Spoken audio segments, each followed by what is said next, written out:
Cameras up there as well. The lights are on, so somebody must be home. Let us in, please, Billie. We are here because this is stolen land, Billie, and we think we should be given access to your quite lovely $3 million mansion.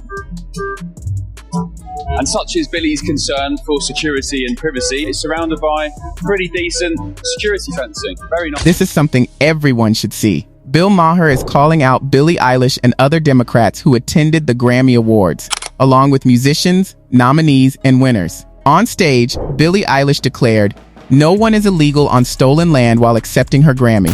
It's a familiar left-wing justification for deportations, even though deportations actually peaked during President Barack Obama's administration. Yet there's a part she doesn't mention.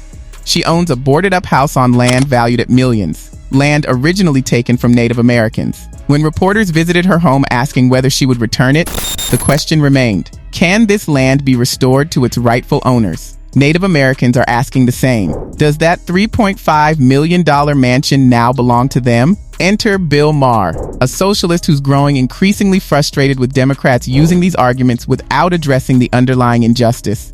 His critique of Billie Eilish, other Democrats, musicians, and celebrities who follow this approach is sharp, thought-provoking, and impossible to ignore. If you ever want to win an election again, the absolute most important first step is stop doing this.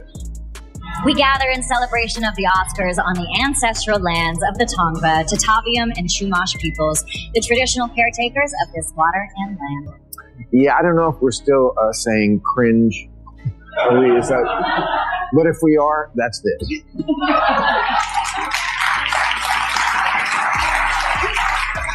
I've said it before, I'll say it again. Either give the land back or shut the fuck up. Whoa, he just went full scorched earth on the left. The majority of left-leaning celebrities who frequently attend the Grammys and Golden Globes are in his crosshairs. The message is simple: return the land. Billie Eilish and other Democrats are being challenged directly. You own property worth millions. If you truly believe in what you preach, then hand it back. Look, I understand the desire to right the wrongs of the past, especially when you get to take the moral high ground and then build an 8,000 square foot mansion on it.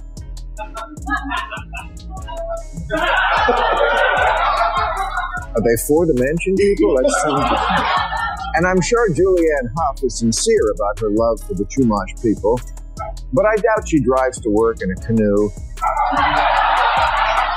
scavenges for acorns, or lives in a dome house made of reeds and dried mud.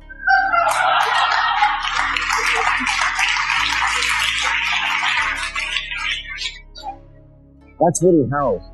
It's hilarious. Woody Harrelson had an absolutely perfect, funny line. But once again, Bill Maher has had enough of Democratic talking points taking aim at figures like Billie Eilish and Julia Huffman. It's an odd mix because, honestly, I don't really know who Julia Huffman is, but that doesn't matter. Props to CBN.com for covering it. Yes, it's CBN, not GBN. They reportedly went to Billie Eilish's $3 million Los Angeles home. Now, in my view, this is just an interesting way to see how the everyone's welcome idea actually plays out in real life. But when Maher discovers she has privacy measures in place, reality hits, reminding us that ideals and real-world situations don't always line up. Please, Billie, we are here because this is stolen land, Billie, and we think we should be given access to your quite lovely $3 million mansion.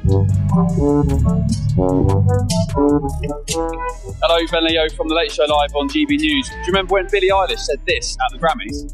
No one is illegal on stolen land. Nice is all I want to say, sorry. Well, Billie reckons there's no such thing as an illegal human because we're all on stolen land, so we're here in Billie's quite posh neighbourhood in Los Angeles. Let's go and see if she practices what she preaches. Hopefully, if she sticks by her merits, she'll have no problem with me waltzing in, maybe making a cup of coffee or a tea. $3 million home. She's got some paddocks out the back with stables and horses. Maybe we can go for a horse ride. I'm sure she'd have no problem with it because she stood up on the stage at the Grammys, tens of thousands of people watching in the audience, millions around the world. The clip's gone viral. Here we go. Oh, nice little place. Bins are out. It's bin collection day. First of all, isn't that ironic? Massive gates keeping people out. I thought Billie didn't believe in borders. Well, according to the driveway, Billie does believe in borders. She believes in massive gates keeping people out. A couple of cameras up there as well. The lights are on, so somebody must be home. Let us in, please, Billie. We are here because this is stolen land, Billie, and we think we should be given access to your quite lovely $3 million mansion. And such is Billie's concern for security and privacy. It's surrounded by pretty decent security fencing. Very nice indeed. Massive security hedges as well.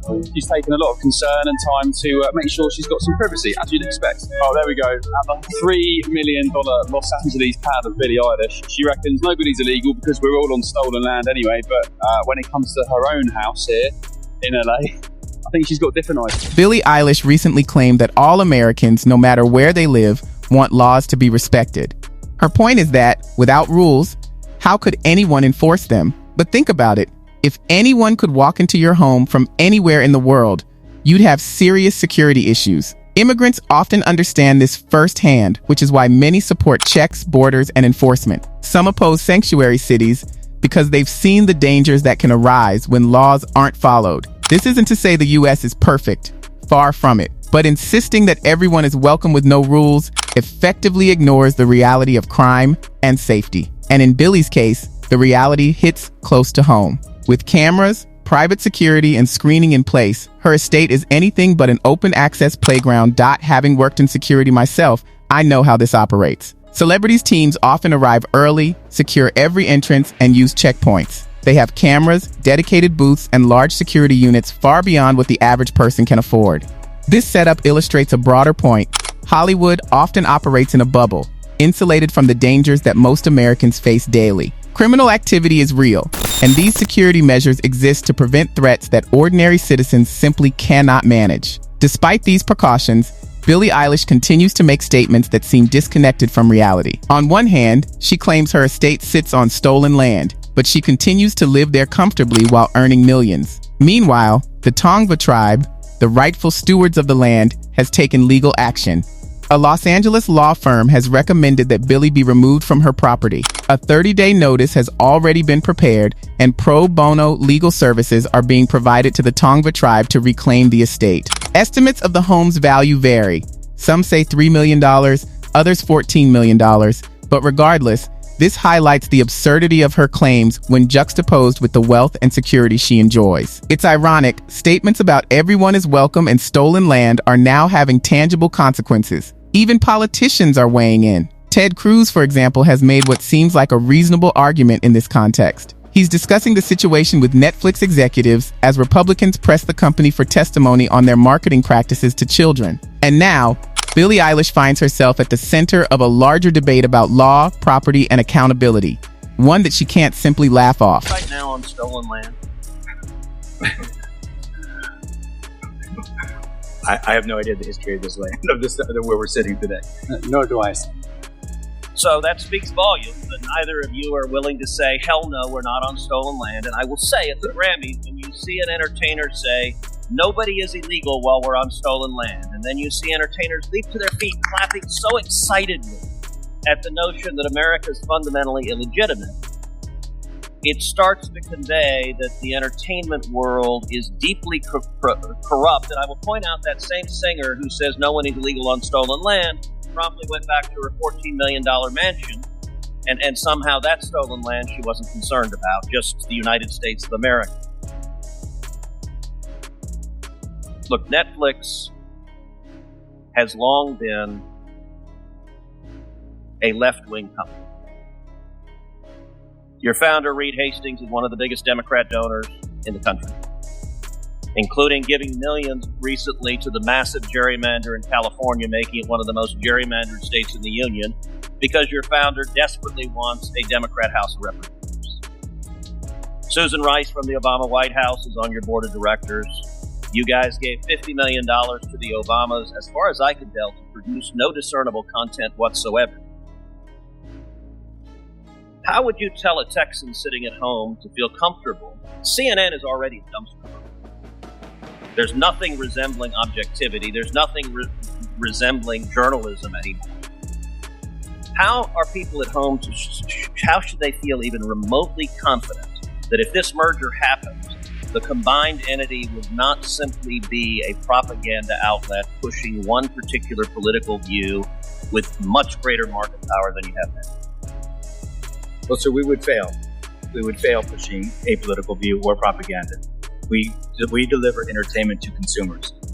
Our consumers see our business pretty much the way they see America. About 40% conservative, about 40% liberal, about 20% don't know. And when they turn on TV, they're tuned in to be entertained. And if we fail to entertain them by trying to promote propaganda or anything other than entertainment, we fail. Ted Cruz is once again pressing Netflix to address the issues raised by progressive narratives that some argue are anti-American in nature. Are companies like Netflix supporting this? And how did Billie Eilish come to adopt such a perspective? When I was younger, I had a similar mindset. I honestly believed that criticizing or even hating America was somehow fashionable. But looking back, I can see there's a philosophical origin for this, a kind of Bolshevik or Marxist framework where chaos is normalized. To some extent, anarchists share this view, believing there should be no boundaries. I respect people with different beliefs, and I understand where this thinking comes from. Still, promoting the idea that anyone is illegal and openly despising America carries real risks. For anyone hoping to raise a family safely in this country, such ideas are unsettling. At times, I even wonder if America could face a kind of societal collapse from such widespread attitudes. And honestly, in some ways, I think Trump's approach has rattled these perspectives more than they expected. Those are my thoughts on the video, but I want to hear yours. Are we crossing a line? What's the right approach here? Should land be returned? Will you take responsibility for your own property or leave it be? Share your thoughts in the comments. I'm curious what you think. See you all next time.